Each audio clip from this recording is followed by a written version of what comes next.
Hello, everyone. I would like to welcome you today to another edition of the Miss Texas Show. I am Melissa Santana, your co-host.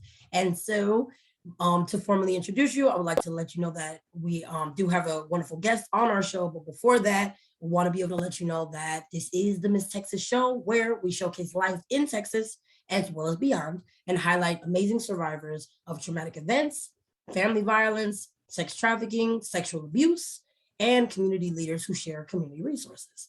Under our segment, Military Time, we invite military and veterans who would like to share with us their experiences during and after their military service. We run this segment in partnership with the National Veterans Chamber of Commerce, and we would like to invite those who have overcome traumatic events and would like to share and are now ready to help others.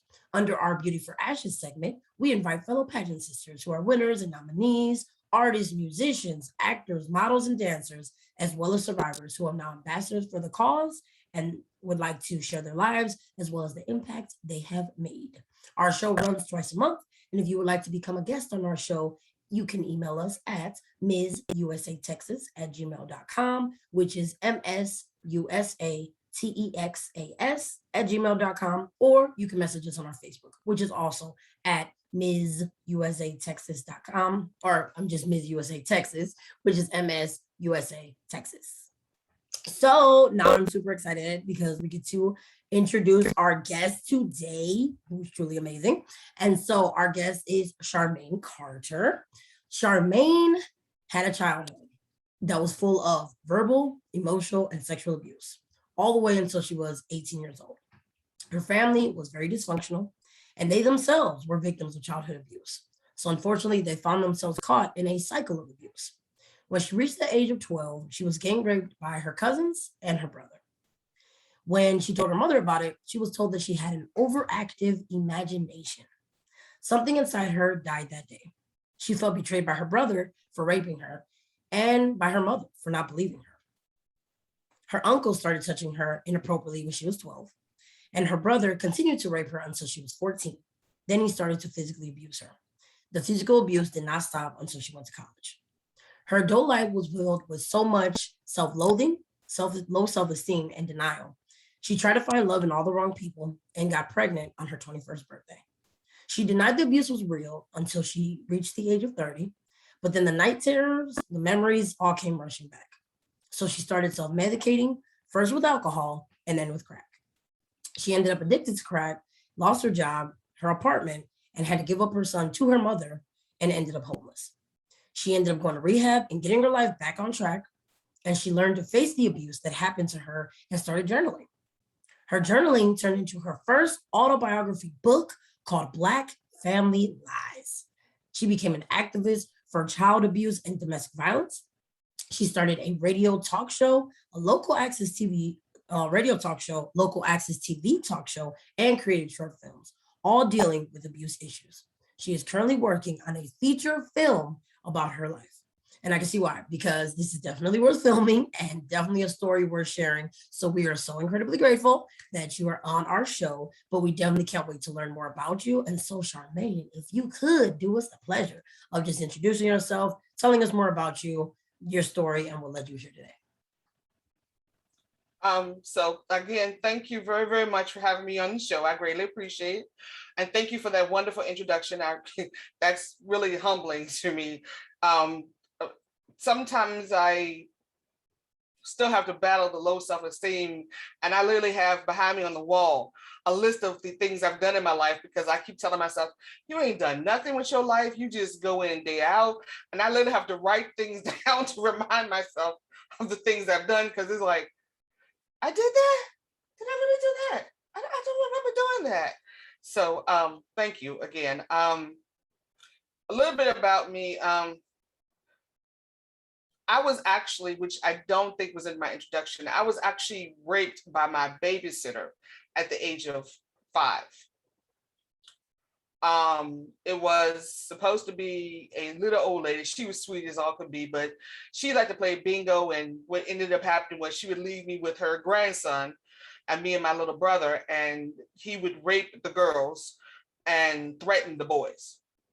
So this is what happened at an early age. And when I told my mom what happened, I understand it now because I'm an adult and I've gone through counseling and rehab, and I even done life coaching, so I know more about why people do the things they do and how they react to different things. But her reaction was, okay, so that was yesterday. This is today. You need to get over it. And I'm like, I'm 5. How I didn't understand. It didn't compute at the age of 5 how I'm supposed to get over the fact that this guy raped me for like 6 months, all the while threatening my brother to do harm to him if I told anybody. And I'm just supposed to forget it like, it rained yesterday. Today is nice and sunny. I'm just supposed to forget it like that. And I just couldn't understand how I was supposed to do that. And I got punished or beaten for crying in my sleep every time I had the flashbacks or memories of the guy, raping me. I would get beaten into silence. So I learned at an early age that you don't show weakness towards anything in my mom's house. You just suffer in silence. So by the time I was 12 years old and got gang raped by my cousins and my brother, and I still told, because obviously this is serious stuff. And like I said, and I told you, you already said what happened. My mom didn't believe me. I learned that me trying to go to her for any kind of help with any kind of abuse at all was not going to work. It was just not going to work. Because she would either try to pretend like I was, like I said, overactive imagination, like I made the whole thing up, or that, yeah, I know that happened, but that's yesterday. We don't know the day now. Just keep moving forward, kind of thing. And I'm like, teach me how to do that, and I'll be glad to do that, but I don't know how to do that.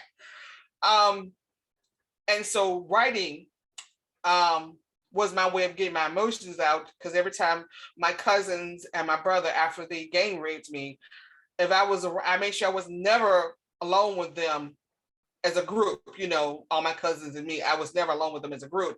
If it was just us downstairs or whoever's house, I was going in the other room. I was going to go read a book. I was going to do something so I wouldn't be alone with all of them again.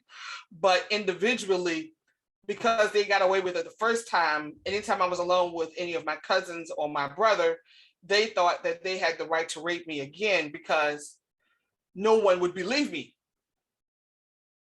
So it gave them free reign, and I couldn't tell my mom about it because she wasn't going to believe me. So I kept a diary of the stuff that was happening, emotions out, that kind of stuff. And what ended up happening was my brother found out about the diary and he showed it to my mom, and my mom took my diary, ripped out the pages and threw them in the trash can, because she didn't want anybody to know about, what was going on in the house. Even me writing it down in my diary was unacceptable. And of course I got punished for writing it down. So what I learned to do was I learned to write in code, which ironically, all the abuse that she did and the way she handled it actually made me a better writer, because I learned how to have the same story told, but not have my name. I learned to make characters up and have them going through the same situations I was going through. So it wasn't no longer me putting stuff in the diary anymore. It was me, like she said, with my overactive imagination, now writing these stories about, a princess who got raped by her brother or her cousins, or a duchess somewhere in, Asia who had XYZ. It all became fantasies per se, but it was all my way of trying to get the emotions out, because if I wrote it down, it either got thrown in the trash can or it got torched. So that's what I had to do to keep sane, because I had all of this anger and frustration and fear all just bundled up inside of me, and it had to go somewhere. So did the self-loathing thing. I even did cutting on my arms and playing with matches and all this kind of stuff to deal with it. And it still wasn't helping out the situation. So the writing did that. It helped me out. It helped give me escape. And even if I wrote it down and my mom or my brother, somebody found it later on and ripped it up, at least I got the emotions out on paper. So I felt like I got it out. I've learned as years went by, I learned to make it a little bit more subtle. So it wasn't, the exact same thing. It's a little bit more here and there, hints, allegations, thoughts of things like that. And it actually became good to the point where I was getting like in the school newspaper and all this kind of stuff of my little short stories, because they always had a lesson behind it. But my home life was just, it was a roller coaster ride. That's why I became an advocate. I know what it feels like to live in a household with people abusing you, and you don't know when the hit is coming. You don't know when the assault is coming. There could be days or weeks where everything is fine and, they're real loving and caring, and, a bully messes with you and your brother jumps in and beats them up for the bully, messing with you. But not because he wants to protect you. No, he doesn't want anybody else controlling you but him. No one else can beat you up but him. So he's protecting his possession, not the brotherly thing. But in your adolescent mind, you don't realize that. You're just thinking, oh, see, he can be really sweet sometimes. Look at him defending me. Oh, that's my brother. He loved me to pieces. And then, you get that euphoria. You get that everything is wonderful. And maybe that was a one-time event. And then it happens again. And the abuse happens again. Or the rape happens again. And it's like, huh? And then you start doubting your mind, like, well, what did I say? Did I say something? Did I do something? Maybe I shouldn't have done this. Maybe I shouldn't have worn that. Maybe, you start second guessing yourself, trying to figure out what did you do to cause the abuse to happen. And like I said, that's why I became an advocate, because I've realized that it was never my fault. It was never my fault. It was never my issue. It was never me or anything I did, wore, or anything. It was the environment I was growing up in, which was dysfunctional, and the people around me. My environment was very toxic. And so that's the lie the predators have you try to believe. It's your fault. If you had just done, if you had just said, if you hadn't just warned, and that's why I became an advocate, because when I finally realized and got the help years later, because like my mom said, that happened yesterday, this is today. She kept trying to make me move forward and act like this is a normal day in the neighborhood. There's nothing crazy. Everybody's family is like this, so you don't need to tell anybody. Everybody's the same. And so I'm going around thinking that this is normal until I get outside the house, become an adult and go to college or whatever. And then I realized this is not how families are supposed to act like. But I still wanted to push it down because I'm out now. So, I'm no longer underneath their thumb anymore. So it doesn't make any difference anymore. I'm free from them now. So they can't hurt me anymore. Not realizing that stinking thinking is still stuck in my head because I haven't learned a new way of being in a relationship or how to, act around regular people. And I really tried to suppress those thoughts because my mom, everybody kept telling me it was in my imagination. So when I got 30, you only can suppress those kind of memories and thoughts for a little while. After a while, sooner or later, it creeps back into your conscious mind. I started having night terrors, which is what they call them now. I would know back then, I didn't know what they were. I just thought they were nightmares. And I would wake up screaming, remembering the stuff that happened to me. When I finally got to counseling, because I mean, you said I got hooked on drugs, trying not to think about it, alcohol, trying not to think about it, trying to drown out the memories, trying to erase them from my mind, try to kill the brain cells, all that stuff so I could just keep going forward, it did not work. And when I went to, like I said, AA meetings and NA meetings and all those different kinds of meetings and counseling, they helped me realize, one, all of that happened to me. It was not my imagination. It was not some kind of,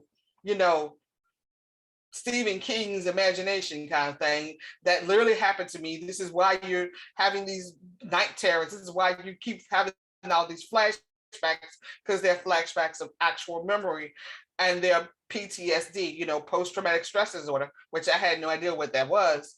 But the point I'm making is, in these groups, in these counseling groups, in the NA meetings, the AA meetings, people don't seem to realize how many people who are addicted to drugs, who are on drugs, who are going through rehab, how many people in these groups are survivors of abuse.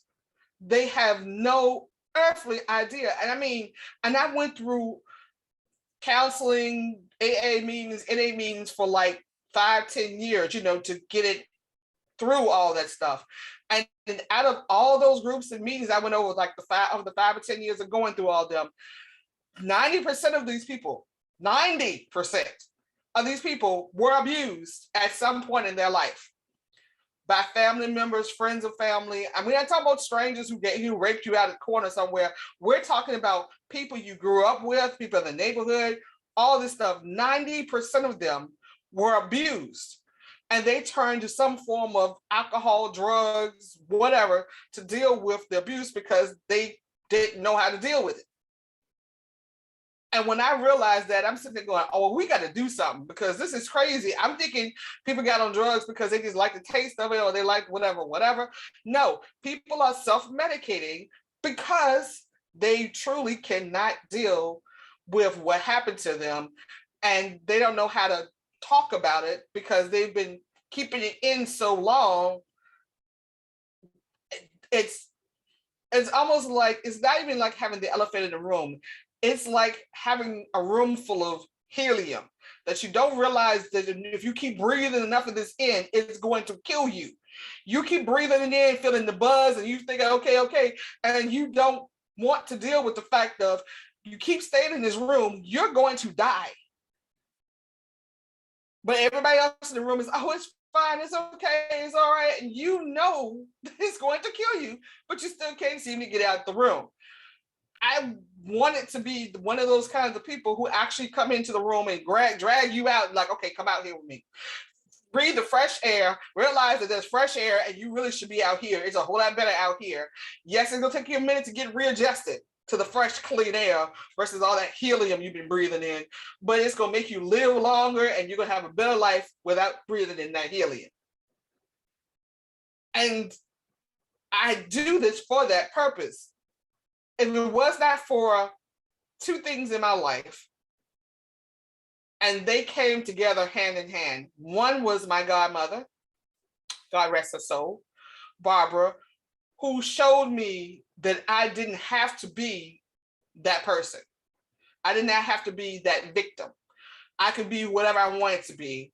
And she believed in me and had faith in me throughout my teens and all the way up to the day she died. She didn't find out about what happened to me until, like I said, I was about 30, 40 years old when I actually wrote the book and everything about what happened to me.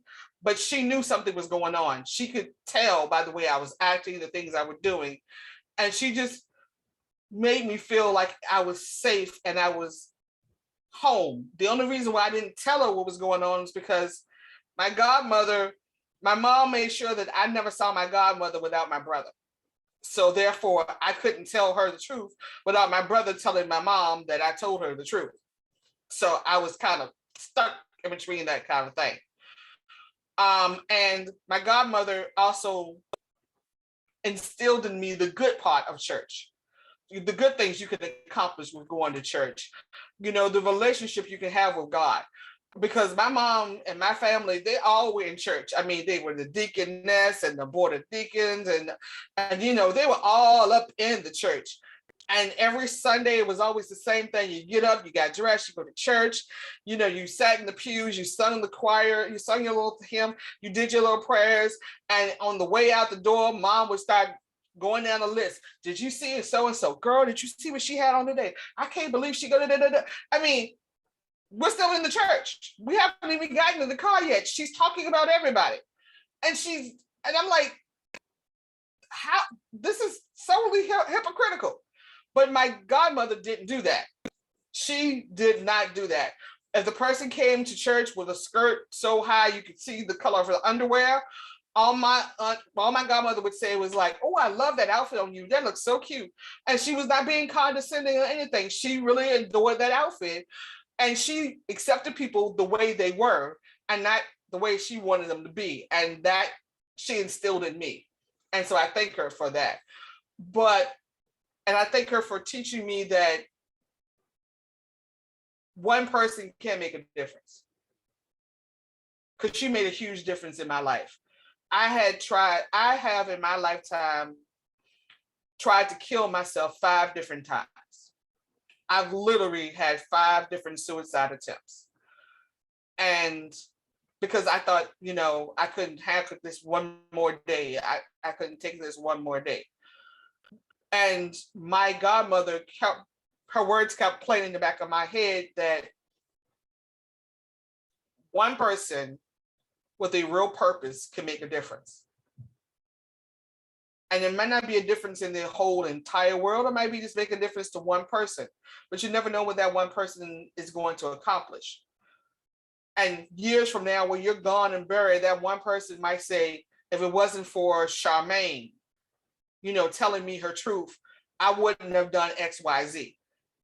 And that you've changed the world right there by just helping that one person so they could be alive to help somebody else. And she helped instill that in me. And I thank God for her like every single day. Even though she's gone, her memory still stays with me. And she was more of a mother to me than my biological one was. Okay, so first of all, I feel like I need to take a breath because it's just, I want to do breathe the breath work together. But there was so many moments with everything that you shared that I literally felt like chills, you know what I mean? Like just down my spine because it really is very powerful, everything that you shared. But it's also incredible because you almost want to be like, wow, somebody really went through all of these things and is still here able to tell the story and do all these, and you turned your pain absolutely into purpose and are definitely doing incredible work. Absolutely. But it's just, that's not necessarily how everyone does. Something with everything that happened, you could have easily given up. Like you said, I mean, there were absolutely the 5 attempts. I'm obviously your time was not done here though. So I'm super glad that, exactly, you're still here.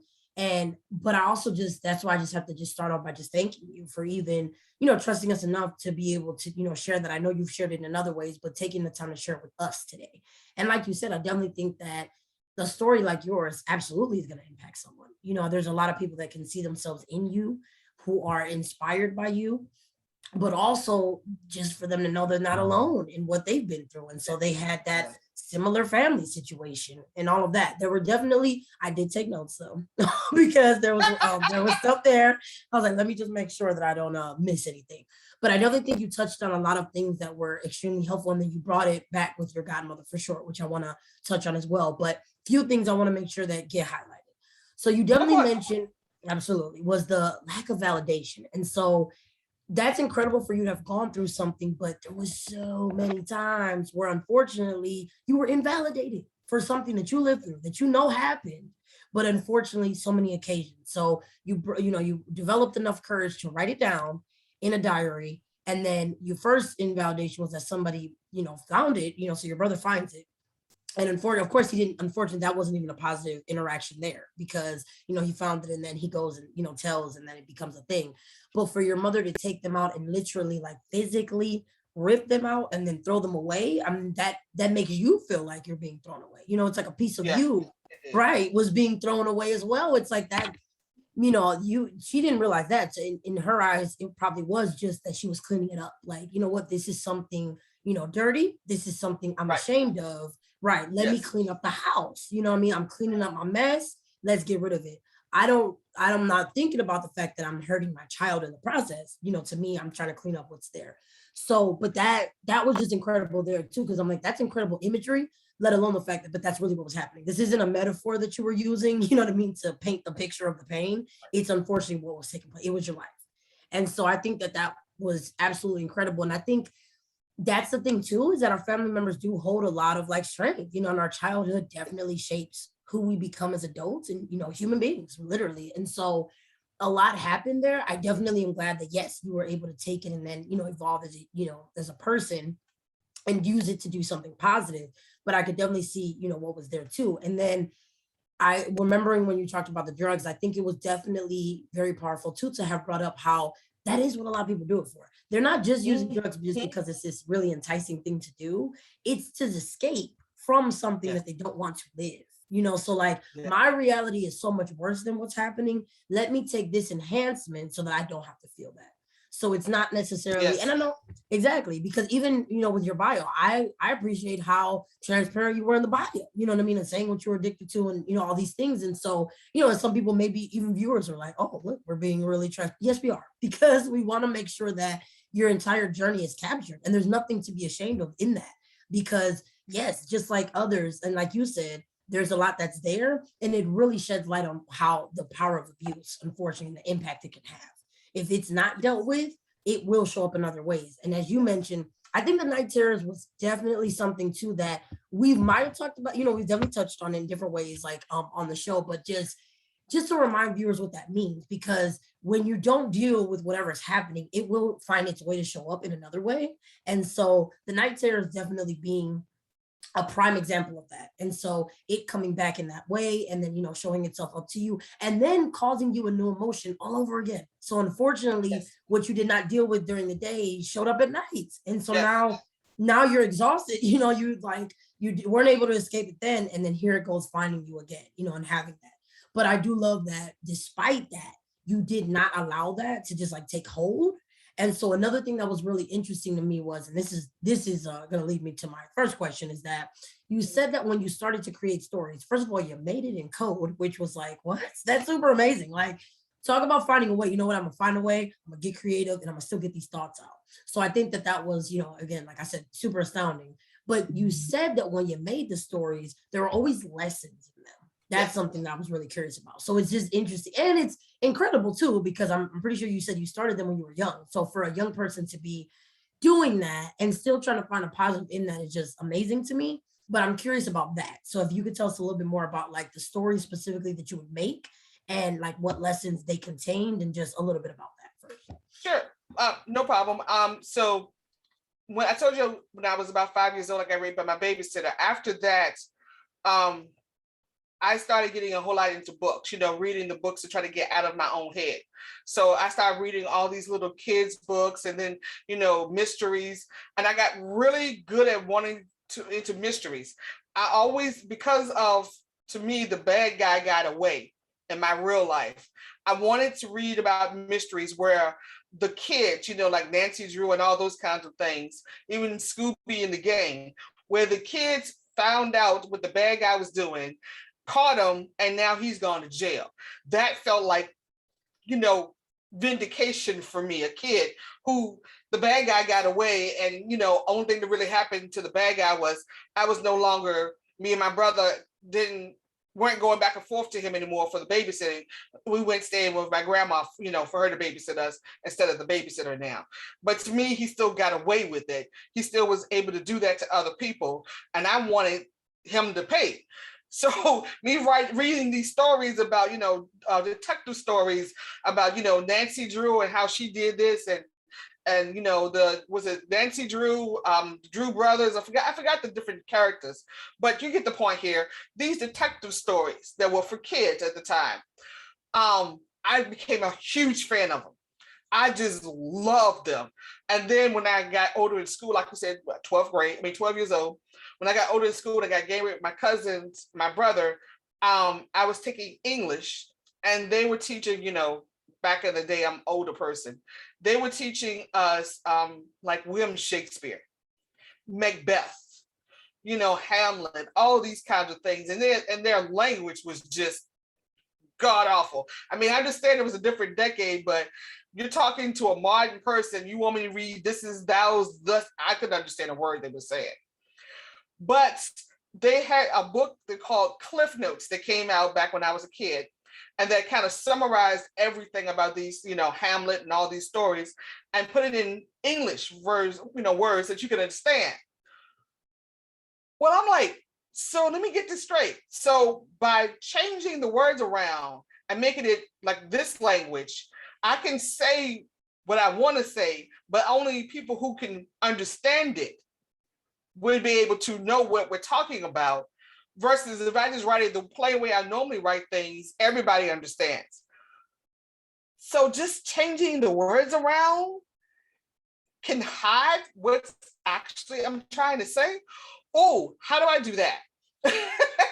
That's what got me actually into like changing the story around, because when I did that Shakespeare and was learning about all that, I was like, oh, so something like back in the old days, when I say something like I died, okay, I'm thinking somebody killed your dad, that you actually, or you're dead. No, back. Oh, nice. So I can use words like that to change things around.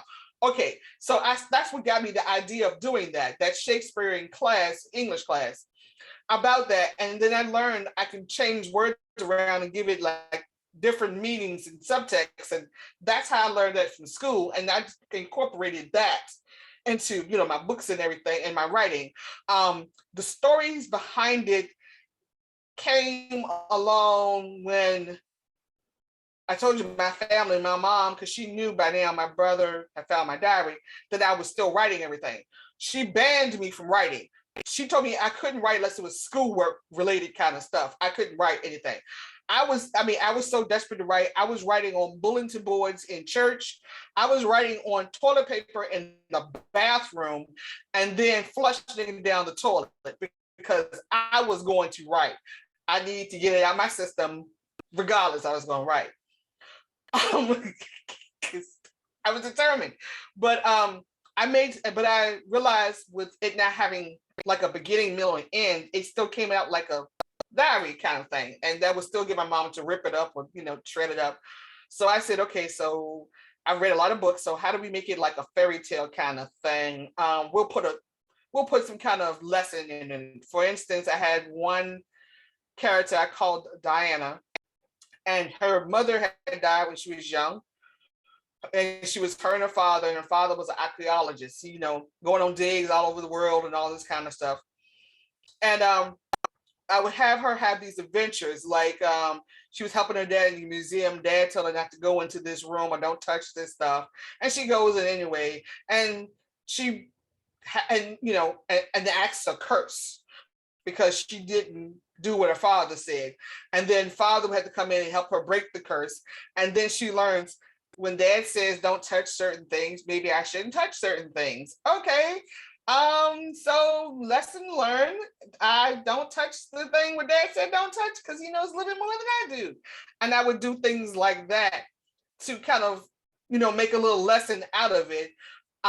In real life, mimicking what was going on.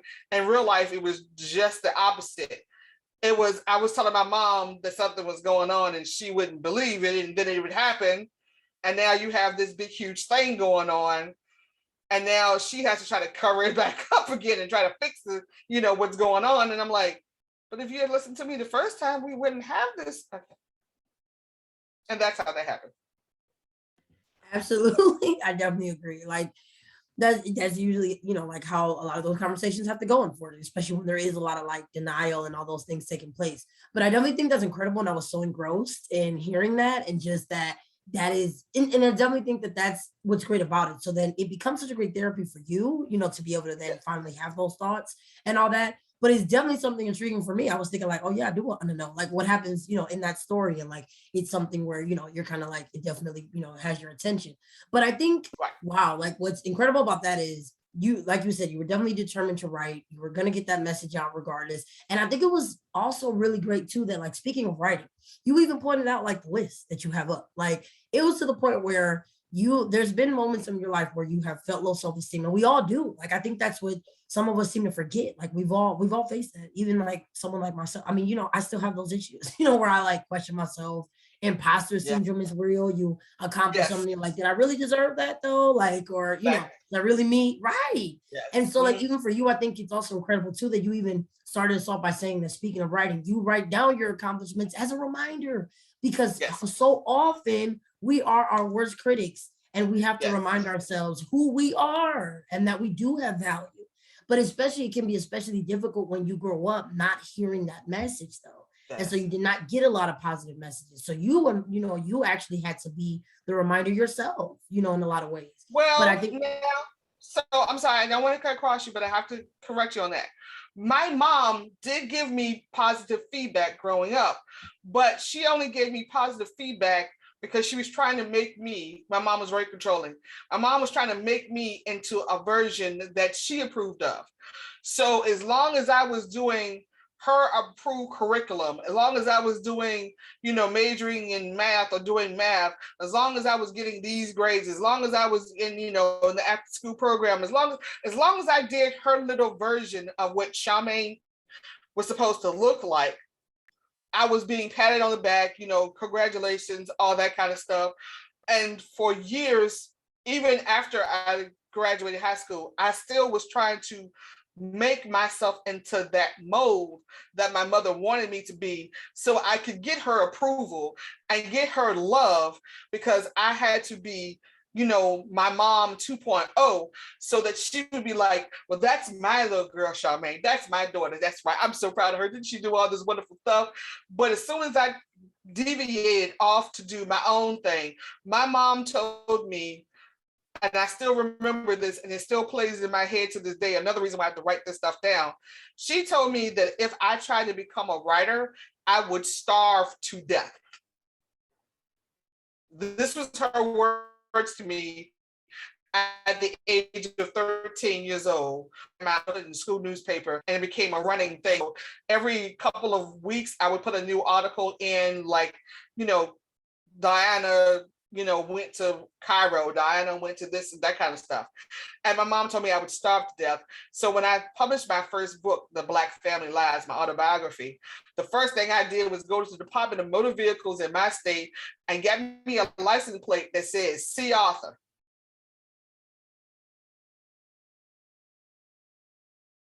Yay. And as you should. I mean, because I would too. I would definitely want to. And actually, by the way, there's never a bad time to do that. Please set me straight, because I want to make sure the story is accurate.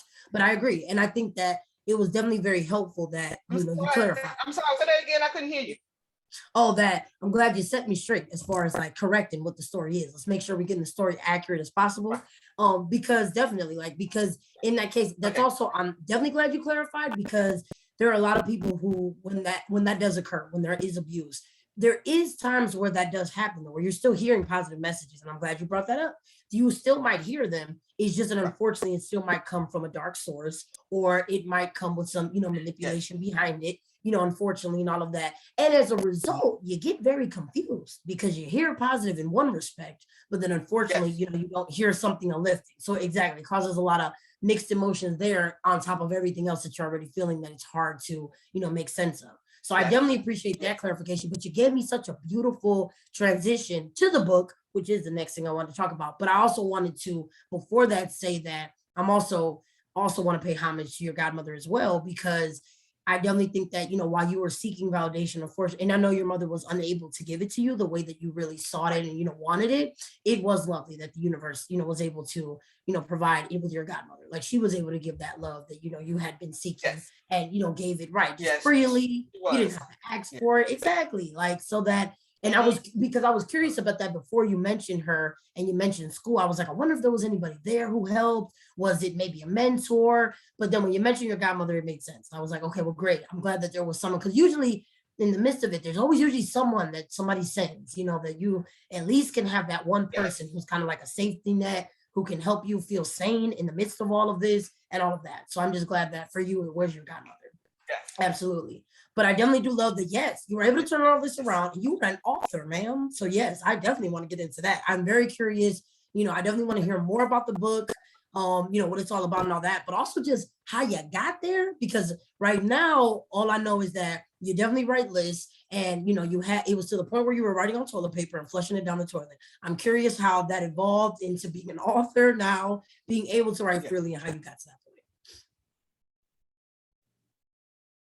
Okay, so I kept writing throughout high school. I just didn't do the newspaper thing anymore. I just did that for a little while when I was going through the worst part of my abuse. The sexual abuse with my cousins and my brother, like I said, started at 12 and didn't end until about 14, 15 years of age. And the only reason it ended with my brother at that time was I kept telling my mom what was going on. She kept trying to pretend like I made it up. It was not really going on. So I purposely set up a time for my brother to be caught raping me as soon as my mom came in the house. So when she came in the house, she heard the noise. She came in the house, she went straight to my brother's room because that's where the noise was coming from. And she caught us, with him raping me. Her solution was that I was being sexually promiscuous and I was being frisky.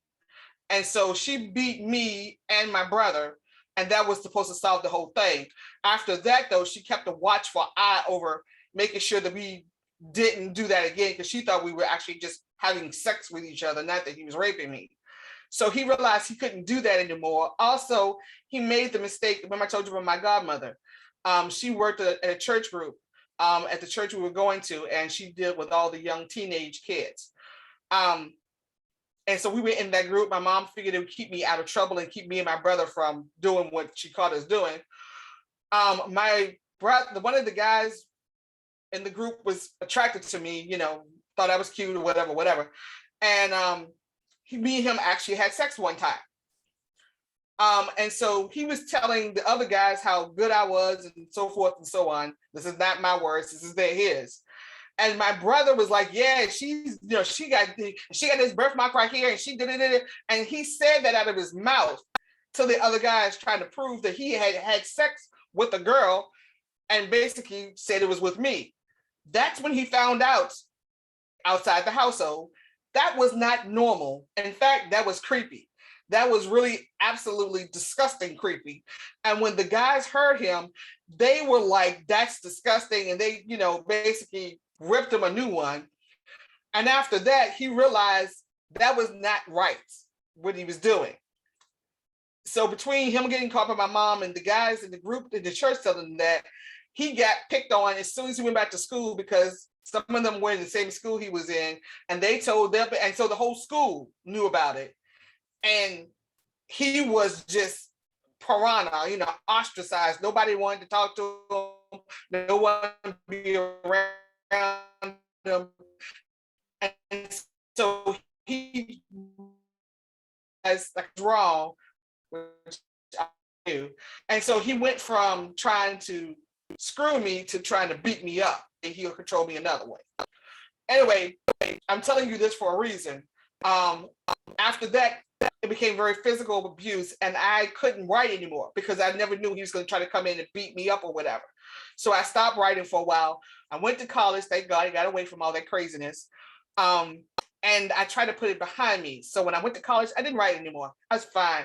I got pregnant with my son. I stopped all the writing. I tried to do the good thing my mom wanted me to do, get the good job, go have my child, get a nice job, take care of my child, And then the night terrors came back, or the nightmares came back. It was driving me crazy because it would be like the same dream over and over again. That's when I knew it wasn't a dream, because it was the same one over and over and over and over again. It wasn't like, you have dreams, you dream about something one day, next day something else. It was like the same.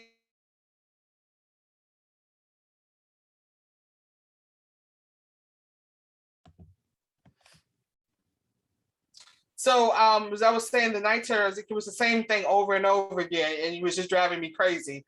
And that's when I realized it couldn't be just a nightmare, because most nightmares, they change.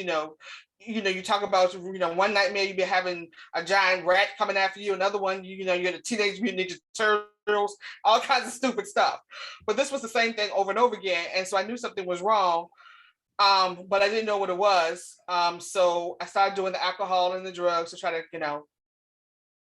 block it out. And I slept with the TV on and then music playing. So to try to make my subconscious, dream about whatever I heard on TV, Law and Order, whatever. It worked sometimes, most of the time it didn't.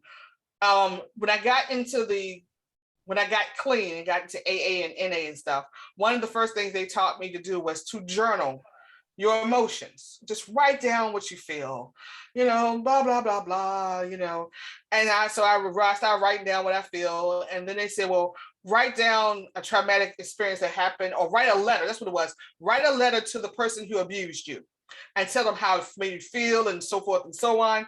And just write it all out, the whole thing. And so we did that in a little group session. And then they took us outside. Okay, now read the letter to the group and then burn it. It's like letting it go, releasing it. So I did that. Okay, fine. That's great. Now you can write about what actually happened to you. First, you want to make sure you get the emotions out so you wouldn't go postal. And then you want you to just journal about, things that happened to you. Well, I'm a writer. So I started journaling the stuff that happened to me. And I kept journaling, and then I kept journaling. And then I'm like 3 journals in now about the stuff that happened to me. And I'm like, this could be a book. This could be a book.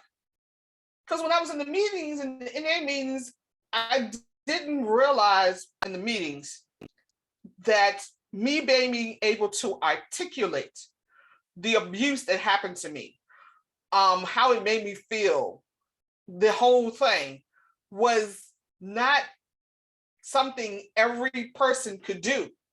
I just assumed, because, my sheltered life, I just assumed that every person could just sit there and talk about what happened to them and the emotions and stuff. I mean, of course, the first few times I did it, I cried, I bawled, I wanted to hit something. I was very emotional. I was all over the map. But I didn't realize not everybody could do that. It just surprised me that everybody couldn't do that. So when I was writing the stuff down, I realized, like I said, that, and people would tell me after the meetings, thank you for sharing. Thank you for saying that. Thank you for doing that. And so the next meeting I would come to, somebody who I shared with the meeting before now would have courage to go and talk about what happened to them because I shared last week or yesterday or whatever. And it became like, like a snowball effect. My little one story led to somebody else's story, it led to more people telling stories, and it just came, huge, big snowball. And I didn't realize it just took one person to start. So I said, well, I could take my journals and make it to a book. So if me talking about it in meetings could help somebody, maybe if I wrote down a book, I can give to somebody to read and they can help them just by, reading the book. So I started doing that. And when I first started doing it, made tons of errors and recorrected and all that kind of stuff. And I still wasn't quite sure if I wanted to actually publish it. I was just trying to get it all out and down on paper so I could just deal with everything that happened to me, because it was very therapeutic at the same time of, for me, as I was writing it. I got a job as a teacher assistant at an at-risk school, with young teenage girls and stuff who had been kicked out of all the other public schools. And this was their last chance at getting an education before going to juvenile hall. If they didn't pass here, they were going to juvie. And I was writing in my little notebook because I was a teacher assistant, in the classroom, watching the kids and stuff. And they thought I was writing about them. So they tricked me and got my notebook from me while I was, helping somebody else out. And the worst of the girls in the classroom, she was like the ringleader. She stole the book and she started reading it. And after she started reading the first couple of pages of it, she made everybody else shut up and do their schoolwork because she wanted to finish reading this. And so I'm like, I'll let her keep reading it. She get everybody quiet doing their work. I'll let her keep reading it. And when the class was over with, she gave me the book back. She apologized profusely. and told me something that changed my life. She told me the same thing happened to me. And that broke my heart, that even in this day and age, it was still going on. It was still happening to her. And she was like, I said, well, I didn't say that this happened to me. She said, but I can tell it happened to you. Just by the words I put down on the paper, she could tell it happened to me. She said, if I come to class tomorrow and get everybody to do that work, can I read more? I said, I tell you what, you do your work and everybody else do that work. When you finish you doing your work, I'll let you read some more. Okay, Miss Carter, I promise. Okay. For the next 2 months, she was reading all my notes. She was reading everything. The girl was already smart. She just didn't think anybody knew what she was going through. So she wasn't even trying to do her work because, I mean, in her mind, she was going to die before she even hit 21. So she didn't care about doing schoolwork. Nobody understands what I'm going through. So why the heck should I even care about doing the schoolwork? But once she read that chapter and she realized that somebody else was gone through the same thing she did and was past the age of 21 and hadn't killed anybody and hadn't killed themselves, it gave her hope. That's when I knew I had to publish. Wow. And then talk about an incredible teaching tool, because like that also like helped in that respect. But that is absolutely incredible. And see, that's why I just feel that that's how you know you have a gift that definitely needs to be shared with others, and that validation enough right there that one can definitely be spread over. There's so many others that can benefit in that same way. And that's why it's so powerful to be able to share your stories. That's why I'm so glad you're doing it now with us, but you've done it on all these other ways as well. And that was definitely like a perfect way to be able to say that I'm glad that you were able to then, create that and then make that decision. But I'm also very curious too, because I want to make sure, before we end our time together, we get to touch on it, is that, so given that, and given that you were able to do the writing and all of those things, how did you make the jump into films then? Like, so how did we take it from, being able to do that and then, create the films and, and now where you might be creating that feature film, hopefully, like very curious about that part. Okay. So we have to go after the book came out, after I was disowned by my family because the book came out. We're not going there, I'm the black sheep of the family now. I'm officially the black sheep of the family. Nobody wants to talk to me about anything. I'm, persona non grata, no problem. We moved forward like 15 years past the book, being published and everything. And still have not quite learned how to have a normal, healthy, relationship, male-female relationship, because really still haven't seen one of those kinds of things yet. I was involved with a dude, boyfriend. We were on again and off again for 10 years. Like I said, dysfunctional relationship. That's not the issue. Finally, we moved in together, actually in the house I'm in now. We moved in together, and 3 months after we moved in together, the whole relationship fell apart. Simply because he was doing drugs and I didn't know it. There's a reason why I'm telling you this. The reason is, found out he was doing drugs. I confronted him. He tried to make me think I was crazy. And I'm like, I was on drugs. Why would I not know what drugs look like? I did this. Okay, moving right along. So I told him, if you're not going to admit that you're at least doing it and we can work on, getting you off or whatever, then you have to get out of my house because I can't have that around me. I don't want that temptation. At least if you acknowledge it, I know you're not hiding it and we can work things out. But if you're going to try to pretend like I'm crazy, then you got to go. Anyway, what happened is it was not a good breakup. And he kept trying to stay with me by leaving his stuff here and not taking his stuff out when he moved out or whatever. So I finally got fed up and took his stuff to his job, because I knew where he worked at, like I said, 10 years. I took his stuff to his job, parked it outside, and told him, give me my key to my house, because I didn't want you having the key to my house, especially if I know you're on drugs, because it don't tell him what might go missing. He told me I was being a drama queen, And I wanted to prove to him that I was not a drama queen. That was still leftover residual. To me, with him saying I'm a drama queen is like my mom saying I have an overactive imagination. It just hit a nerve. So I wanted to prove to him that I was not a drama queen. So I found some ad in the newspaper saying they were having this acting school coming in my area. And they were having auditions for this acting school. And, you just had to read a little piece, 1 2 minute thing, makeup and, whatever. I had a girlfriend of mine help me do my makeup, my hair, the whole 9 yards. She took some gorgeous pictures of me, professional photo shoots, pictures of me. I went down to the place. I did my little monologue.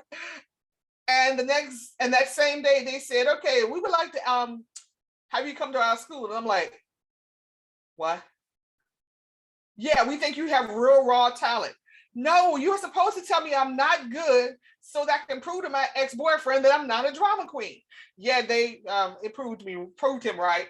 I got into the program and what ended up happening was I ended up being an extra on Greenleaf, Oprah Winfrey show. And I played a singer in the choir, one of the little members of the choir. And as we were shooting towards the end of it, Oprah Winfrey came walking into the church. So I'm sitting here in the choir and I'm looking at Oprah Winfrey. I'm shaking Oprah Winfrey's hand. After that, I wanted to be an actress so bad because I met Oprah Winfrey. I mean, come on, that's like the height of, acting. And so the school had taught me about how to get acting gigs, which is why I got the Greenleaf thing. So I went to another one that was in DC, Maryland area.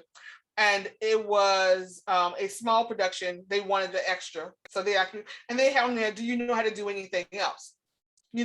Just extra talent. Do you have any other skills? I'm like, well, I'm a writer. Because by that time I had written 2 books. So yeah, I'm a writer.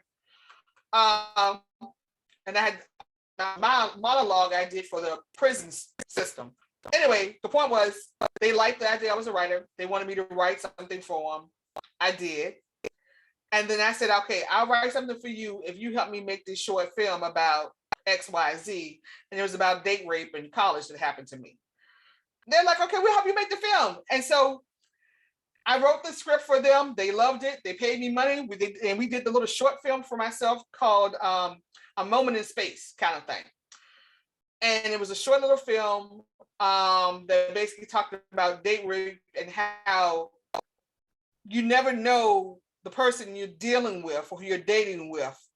You never know who they really are. Be careful sometimes, check out the warning signs, they kind of come out, make sure you think about the things, because the guy had came to her job, but she never told him where she worked at.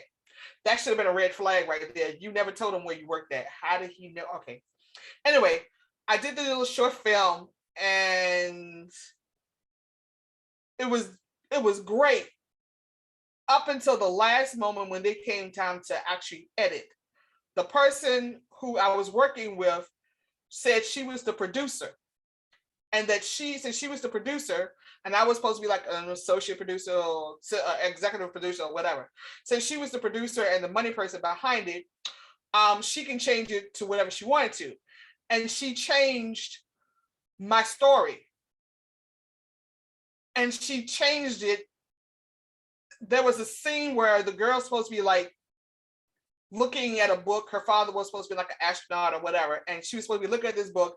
And when the guy is raping her, she's supposed to be looking at this picture on the wall that her father had gave her. And she's supposed to have been like escaping her mind or what's going on right now and actually pushing herself into that painting or picture on the wall so that she wouldn't actually have to remember the actual trauma of what's going on. She changed it. She changed all of it. And it became this horrid piece that I cannot stand. I like it up to a certain point, and then after that is just a hot mess. And she said, well, see, if you were the producer of your own program, of your own stuff, then you can make the film any way you want to. As an executive producer, I'm just giving you that title, but as the producer, since I got the money and I got the talent and I paid for all this, you have no say so. I have the final say so. And my thought frame was, bet that I'll just be the producer of my next one. No problem. What I have to do to be a producer? You know what? I'm gonna go online. I'm gonna go to YouTube. I'm gonna give me some books. I'm gonna learn how to be a producer. I'm gonna buy me some equipment, make my own camera stuff, and I'm gonna be producer of my own stuff. So that way, whatever I write down, whatever I want to do, I now have the skills where I can hire the people, I already have my camera, get some extra crew, and do it myself. That way my integrity of my piece stays the way I want it to be. And I don't have to compromise with somebody who wants to try to do all the bling and glitter and everything to try to get somebody else to pick it up, versus I want my piece to say something. And that's how I became it, because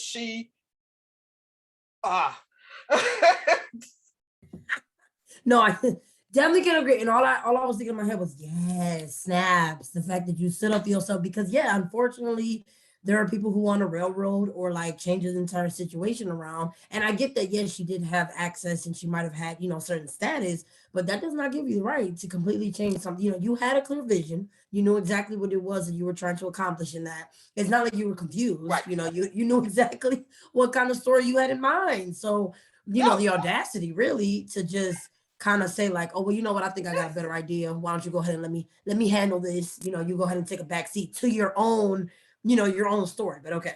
Wow. So I definitely think that that's incredible. I'm glad you did that. But then also, is Yes. that what? Yeah. And that, no, go ahead, what you were saying? Oh no, and I was gonna say, and did that lead you now? Because I know that you're currently working on a feature film of your life, correct? And so, like, is that what the current Yes. project is? How's that going? Yes. So my current project is trying to make it's Black Family Lives, the movie. That basically is, based on my autobiography. I'm trying to do that.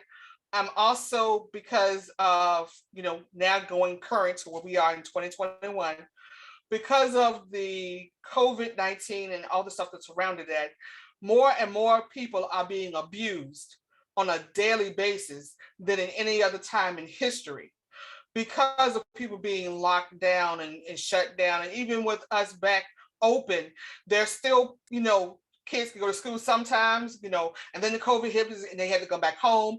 And in the meantime, mom and dad or whoever may have lost their job, they're depressed, they're trying to make ends meet. And domestic violence has gotten to such a high level, and it really burns my biscuits. I'm trying to be clean here. Was the fact that the news keeps reporting about all of these violence, guns and all these people getting killed. And they're like, so we're trying to find the undercover cause.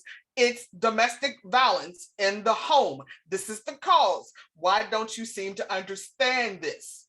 What's happening is these people who've been locked in the house for a year to some change, who've been being abused and beaten down and so forth and so on, and had no outlet to go nowhere to talk to nobody about, are now free to go out to the world, and they are pissed, they're hurt, they're angry, and they're taking it out on any and everybody that they think can't be them back.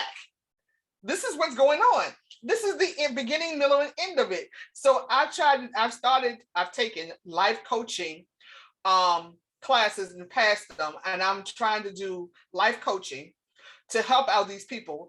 Just another way of trying to, be an advocate to help out these people who are, and now out of the abusive situation, maybe out of the home or out of whatever, but still don't know what to do next or how to go next. Because, counseling and therapists, I applaud it, been there, done that. I applaud them totally.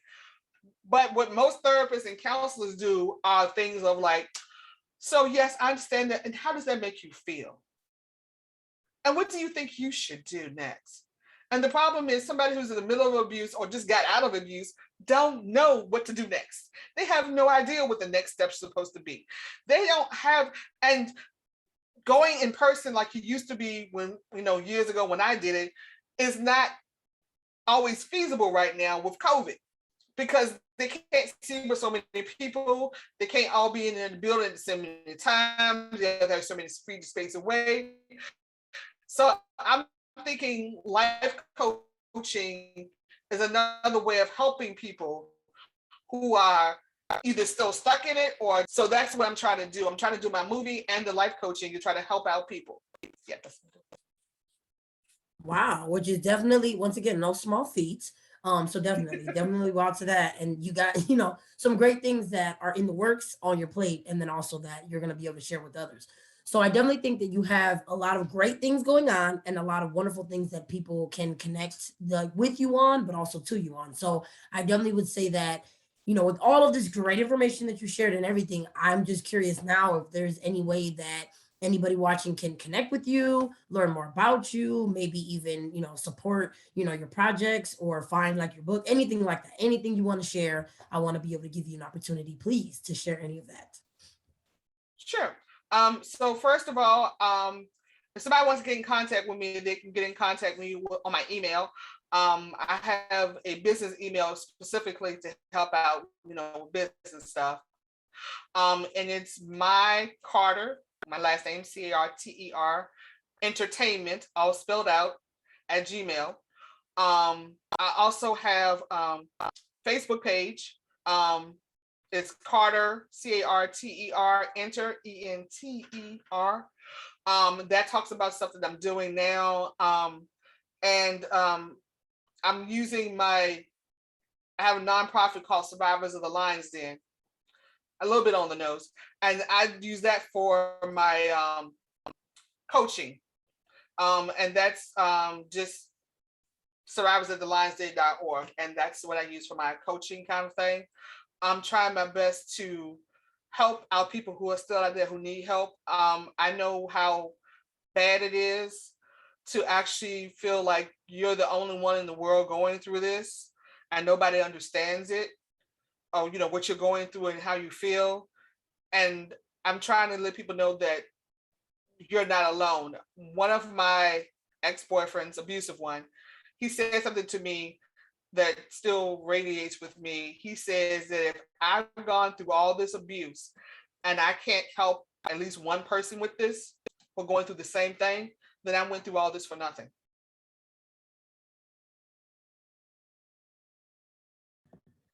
Wow. And and of course we know that too, that although there is, some truth to being able to want to be able to help and all of that, that we definitely, of course, want to echo here that definitely is not the truth. I mean, you definitely, did not, this was definitely not all in vain and all of that. But I definitely think that, you have already been helping a lot of people, starting with, I'm glad you started with yourself and chose yourself and have been doing all these great things for you, but you've definitely already touched many, and including myself. I'm already very moved and just incredible awe of even being in your presence and having heard all of this. So again, can't thank you enough for sharing. I just want to, oh no, absolutely. And so I just wanted you to, if you could one more time, just repeat the email and then the, Facebook, I believe it was. And maybe, I know you said like some websites, but if you could just say those one more time in case anybody needed to. Okay, sure.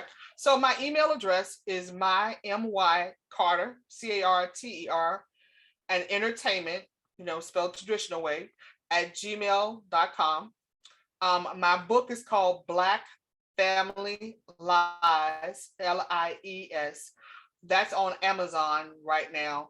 And I have it that half of the proceeds goes to the local domestic violence shelter and child abuse program that we have here in the state of Virginia. And I keep doing that, and I will keep doing that because they need all the help they can get. And then I have Survivors of the Lion's Den organization. That's for people who do the life coaching, because I'm doing the life coaching to help out people who want to sign up for life coaching. But my Carter Entertainment is the best way to get in contact with me. Absolutely. Yay. Well, thank you, because that gives a lot of great, information, and then that allows people to definitely connect, which I really hope they do. So with that, thank you so very much for coming on and just for being with us and just for everything that you shared and just for everything that you are and who you are and everything that you do. So thank you so very much. And thank you all also for tuning in, and tune in once again when we upload these and all of our other productions and everything else that we will be bringing to you. So thank you all. Thank you.